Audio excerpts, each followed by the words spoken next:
तो पहलगाम में जो टेरर अटैक हुआ उसके बारे में हम सभी को पता है, राइट? वी ऑल नो कि कितनी बुरी हरकत थी वो। Look at this video. They're seen hiding, running from behind, taking, they just creep in from behind, and there's a person who doesn't even know what's going on.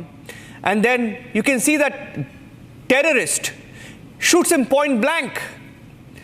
जब मैंने भी ये न्यूज सुनी ना, मेरा भी दिमाग बंद हो गया कि यार कोई ऐसे कैसे कर सकता है, यानी धर्म पूछ के लोगों को कैसे मार सकता है। This is purely and purely terror attack, right? And honestly जिस तरह से हमारी आर्मी काम कर रही है, जिस तरह से लोकल पुलिस काम कर रही है, वो आर्मी को फुल सपोर्ट दे रही है आतंकवादियों को आइडेंटिफाई करने में और उनको पकड़ने में। लेकिन बाकी दूसरे जितने भी स्टेट्स है उनकी भी पुलिस इलीगल इमिग्रेंट्स को भी खदेड़ के बाहर निकाल रही है। सो जो आर्मी है, पुलिस है, पॉलिटिशियंस है, ये अपना रोल बहुत अच्छी तरह से निभा रहे हैं। लेकिन being an agent in insurance industry हमारा रोल क्या है? ऐसे समय पे हमें क्या करना चाहिए उसके बारे में हम बात करने वाले हैं इस वीडियो में। बिकॉज इंश्योरेंस एक ऐसी इंडस्ट्री है जो लोगों से चलती है, लोगों पे जिसका सीधा असर होता है, राइट? तो आज इस वीडियो में मैं आपके साथ कोई भी स्ट्रैटेजी शेयर नहीं करने वाला हूं, लेकिन इनफैक्ट मैं बात करने वाला हूं हमारी मॉरल ड्यूटीज के बारे में कि इंश्योरेंस में काम करने वाले हर एजेंट, लीडर और मैनेजर को ऐसे समय पे क्या करना चाहिए जिससे उनका भी जो सपोर्ट है अपनी सोसाइटी को बहुत अच्छी तरह से पहुंचे। इनफैक्ट हम एक नहीं, दो नहीं, लेकिन 7 ऐसी चीजें कर सकते हैं जिससे वाकई में ना सोसाइटी को कुछ ना कुछ कंट्रीब्यूट कर पाएंगे हम। तो इस वीडियो में मैं उन्हीं 7 चीजों के बारे में बात करने वाला हूं जो हमें आज करनी चाहिए, जिसमें सबसे पहला पॉइंट है डोंट मिसयूज द न्यूज। जी हां, इंश्योरेंस इंडस्ट्री में मैं देख रहा हूं कि ऐसे बहुत सारे एजेंट्स,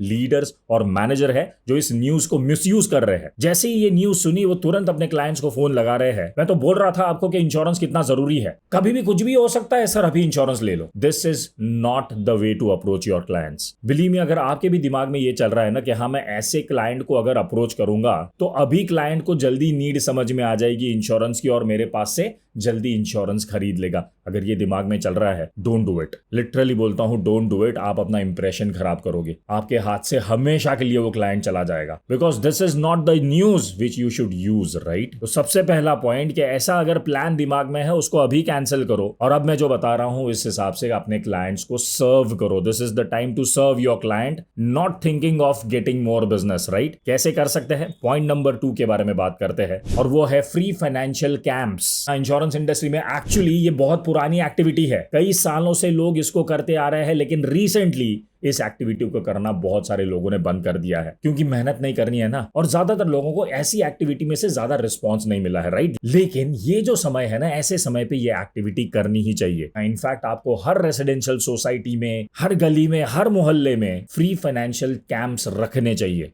अब इसमें क्या होता है? इसमें आपको लोगों को बोलना है कि पहलगाम अटैक में जो फैमिली ने सफर किया है उनका इमोशनल लॉस जो है वो तो कोई भी भर नहीं सकता, लेकिन उनको जो फाइनेंशियल लॉस हुआ है ना, वैसा फाइनेंशियल लॉस किसी को भी ना होना चाहिए। उसके लिए हमने फ्री फाइनेंशियल कैंप रखा हुआ है जिसमें हम सिर्फ ये चेक करने वाले हैं कि आपके पास जो भी पॉलिसी है उस पॉलिसी को क्या आपने अपनी रिक्वायरमेंट के हिसाब से लिया है। अगर हाँ, तो आपके सारे डॉक्यूमेंटेशन जो आपने किए हुए हैं अपनी कंपनी के साथ, क्या वो ठीक है? बस इतना ही हम चेक करने वाले हैं, क्योंकि हम नहीं चाहते जब आप क्लेम करने के लिए खड़े रहो कंपनी के सामने तो सिर्फ कुछ डॉक्यूमेंट की वजह से आपका क्लेम रिजेक्ट हो। आई एम श्योर आप मुझे लिंक्डइन पे भी फॉलो कर रहे हो, वहां पे भी मैंने एक आर्टिकल लिखा हुआ था जहां पे LIC ने स्पेशली जो विक्टिम्स की फैमिलीज जो है ना, उनके क्लेम सेटलमेंट प्रोसेस को बहुत ही ज्यादा स्पीड अप करने का वादा किया है, उनके डॉक्यूमेंटेशन के चेकिंग को रिलैक्स करने का वादा किया है। And this is what they are actually implementing, जिसके बारे में मैंने डिटेल में लिखा हुआ है मेरे आर्टिकल में, और LIC के बारे में भी लिखा हुआ है कि ऐसा इनिशिएटिव ऑफ कंपनी के पास से चाहिए, right? If you are not read that article, go on my LinkedIn profile, please उस आर्टिकल को पढ़िएगा। सो क्या करना है? हर गली, हर मोहल्ले, हर रेसिडेंशियल सोसाइटी में जाना है, फ्री फाइनेंशियल कैंप करने हैं और लोगों की पॉलिसीज चेक करनी है और जेन्युइनली चेक करनी है। बिलीव मी, जेन्युइनली काम करोगे ना, ऑटोमेटिकली कस्टमर सामने से मिलेंगे, करेक्ट? तो इस बार प्लीज बिजनेस मांगने के लिए मत जाना, इस बार प्लीज सच में लोगों का फाइनेंशियल स्टेटस चेक करने के लिए जाना, और ये एक्टिविटी जितनी ज्यादा कर सकते हो ना उतनी ज्यादा कीजिए। उसके बाद हमारा पॉइंट नंबर 3 है ब्रॉडकास्ट योर एक्टिविटी। जी हाँ, जो भी एक्टिविटी हम कर रहे हैं, जो भी एफर्ट्स हम डाल रहे हैं ना, उसको ब्रॉडकास्ट करने की जरूरत है। यानी क्या करना है? उसके बारे में आपके जितने भी व्हाट्सएप ग्रुप्स है, आपके साथ व्हाट्सएप पे जितने भी लोग कनेक्टेड है, आपके फेसबुक पे कनेक्टेड है, आपके लिंक्डइन पे कनेक्टेड है, उतने सारे लोगों को आपको बताना है कि आप ये एक्टिविटी कर रहे हो फॉर सोसाइटी, और लोगों को इन्वाइट करना है आपके कैंप में। एंड बिलीव मी, एक्टिविटी को इस तरह से करना है कि जिस गली, जिस मोहल्ले, जिस रेसिडेंशियल सोसाइटी में आप कर रहे हो ना, मेक श्योर कि वहां पर एक भी घर ना छूटे। अगर आपको ऐसा लग रहा है कि थोड़ा सा ठंडा रिस्पॉन्स है, आप घर घर जाके लोगों को इन्वाइट करो, राइट। सो ब्रॉडकास्ट करना भी बहुत ज्यादा इंपॉर्टेंट है। लोगों को पता होना चाहिए, सोशल मीडिया पे सारे हैंडल्स पे पता होना चाहिए लोगों को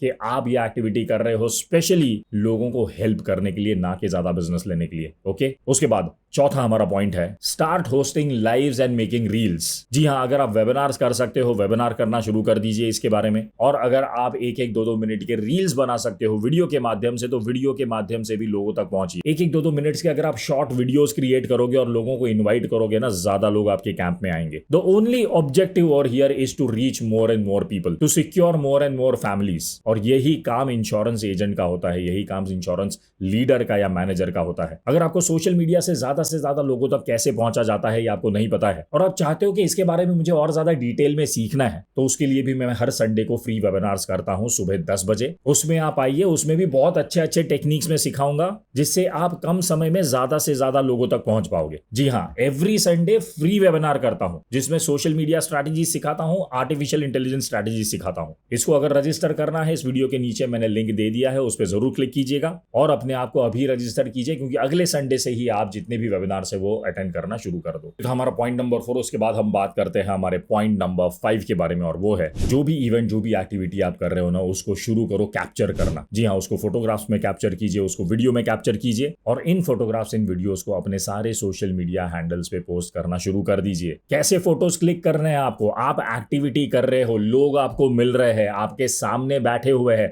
आप उनको कंसल्ट कर रहे हो, ऐसे टाइप के फोटोग्राफ्स चाहिए। वीडियोस, कैसे टाइप के वीडियोस चाहिए? दिखना चाहिए कि कितने सारे लोग आपके कैंप पे आ रहे हैं, सुनाई देना चाहिए कि आप किस तरह से लोगों के साथ बात कर रहे हो, कैसे उनको हेल्प कर रहे हो, आपका एटीट्यूड हेल्प का नजर आना चाहिए उसमें। और ऐसे भी टाइप की अगर आप वीडियो क्रिएट कर सकते हो ना, जिसमें टेस्टिमोनियल हो, यानी लोग जो आपके कैंप पे आ रहे हैं वो आपके बारे में पॉजिटिव बोल रहे हैं, उनके वीडियो शूट कीजिए, उनके टेस्टिमोनियल शूट कीजिए, उनको रोल आउट कीजिए सारे सोशल मीडिया हैंडल्स पे। फिर देखिए इन पिक्चर्स, इन वीडियोस का आपको क्या रिजल्ट मिलता है। एक कॉन्सेप्ट आपने सुना होगा, स्नोबॉल इफेक्ट। सुना इसके बारे में? जैसे माउंटेन के टॉप से, पर्वत के टॉप के ऊपर से अगर आप एक छोटा सा स्नोबॉल को रोल करो ना, तो नीचे आते आते वो बहुत ज्यादा बड़ा हो जाता है। That is called snowball effect. ऐसा ही इफेक्ट आपको अपने सोशल मीडिया पे देखने को मिलेगा, ऐसा ही इफेक्ट आपको अपने कैंप में देखने को मिलेगा। तो दिस इज पॉइंट नंबर 5। इसके बाद हम बात करते हैं हमारे पॉइंट नंबर 6 के बारे में, और वो है ask your team to follow. जी हाँ, आप अगर मैनेजर हो, आप अगर लीडर हो, तो आपके टीम में भी जितने भी लीडर्स हैं, जितने भी एजेंट्स हैं, उनको भी आप बोलिए कि आप अपने रेसिडेंशियल सोसाइटी में सेम एक्टिविटी कीजिए जैसे मैं कर रहा हूं। जी हाँ, आप सोचिए अगर आपके टीम में 10 एजेंट्स भी है ना,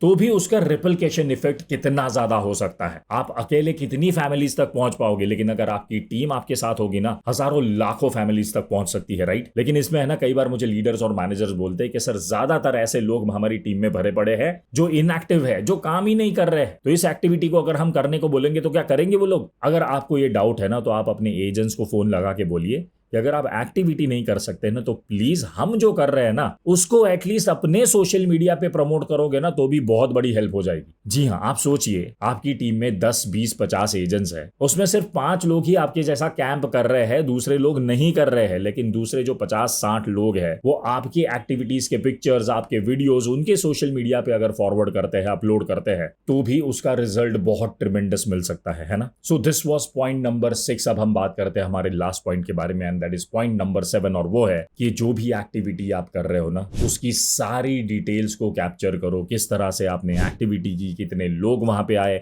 उसका डेटाबेस मेंटेन करो, उसके पिक्चर्स मेंटेन करो, उसके वीडियोस मेंटेन करो, क्योंकि आप इस पूरी एक्टिविटी को एज अ प्रोजेक्ट भी पोर्ट्रे कर सकते हो। कहां पर पोर्ट्रे कर सकते हो? आप जो नेक्स्ट जॉब में जाओगे, आप जो नेक्स्ट कंपनी में काम करने को जाओगे, वहां पे आप दिखा सकते हो कि आप इतना अच्छा काम करते हो। आप अपने नेक्स्ट क्लाइंट को दिखा सकते हो कि देखिए मेरा इंटेंशन जो है वो सिर्फ आपके पास से पैसा निकालना नहीं है, लेकिन सच में आपको हेल्प करना है। क्योंकि ऑनेस्टली बताऊं, इंश्योरेंस इंडस्ट्री में ऐसे बहुत सारे एजेंट्स, लीडर्स और मैनेजर्स हैं जो वाकई में बहुत अच्छा काम कर रहे हैं सोसाइटी में, लेकिन अपने ही काम को किस तरह से मार्केट करना है ना, उनको नहीं आता है। करेक्ट, इसलिए उनका काम दिखता ही नहीं है। और इसी वजह से इंश्योरेंस इंडस्ट्री में नेगेटिव स्टोरीज जो है ना, वो बहुत ज्यादा तेजी से फैल रही है, और पॉजिटिव स्टोरीज को ज्यादातर लोग नजरअंदाज कर रहे हैं, जिसका सीधा असर हमारे ही बिजनेस पे पड़ रहा है। हम बोल रहे हैं ना कि इंश्योरेंस इंडस्ट्री के लिए सोसाइटी बहुत ज्यादा नेगेटिव हो चुकी है, तो उसको पॉजिटिव करना भी हमारा ही काम है, राइट। तो हम हम जो अच्छा काम कर रहे हैं उसका मार्केटिंग करने में कोई बुराई नहीं है। श्योर ये जो 7 पॉइंट है उसको आप जरूर याद रखोगे और ऐसे सेंसिटिव वक्त पे इन 7 पॉइंट्स को आप जरूर इंप्लीमेंट करोगे। बिलीव मी, इंटेंशन अच्छा होगा, लोग जल्दी जुड़ेंगे, लोग जितने ज्यादा जुड़ेंगे उतना ज्यादा बिजनेस भी बढ़ेगा। सो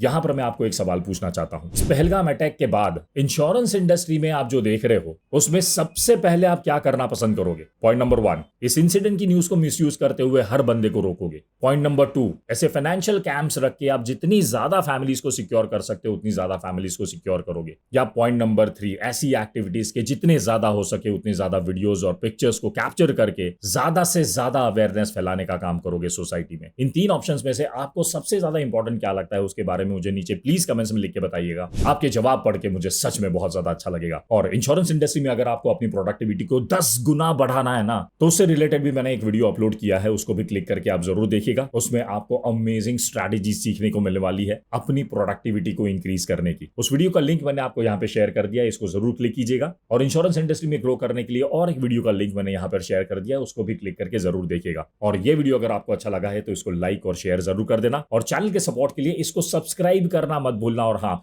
वो बेल आइकन दबाना भी बहुत ज्यादा जरूरी है। Thank you so much for watching. मिलते हैं अगले वीडियो में।